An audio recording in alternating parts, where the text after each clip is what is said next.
Alright, ayan. So, nandito ako ngayon sa may post office at talaga namang pinaganda nila. Ayan, hello.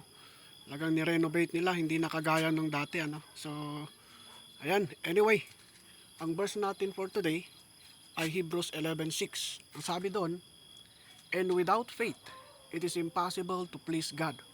For anyone who come to Him must believe that He exists and that He rewards those who earnestly seek Him." Dito ay pinapaalala sa atin kung gaano kahalaga ang pananampalataya sa buhay ng tao.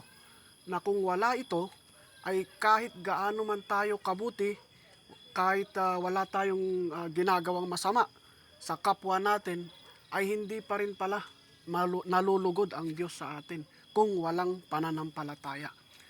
Which is ito nga yung pagtitiwala, pagkatakot at pagrespeto sa Diyos. Ayan, so kung ako sa inyo, wag nating hayaan na mawala ang ating pananampalataya dahil lang sa pera, katanyagan at kapangyarihan. So yan, kailangan natin ng pananampalataya.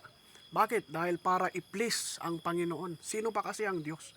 Sino ba kasi ang Panginoon? Siya lang naman ang may hawak ng buhay natin, mga kaibigan, mga friends, no? Siya lang naman ang may hawak ng buhay, hininga at kalakasan natin. Sa kanya natin hiniram ang lahat ng ini-enjoy natin sa buhay na ito. Kaya naman karapat dapat talaga, no, na i-please natin siya, sambahin natin siya, pagsilbihan natin siya.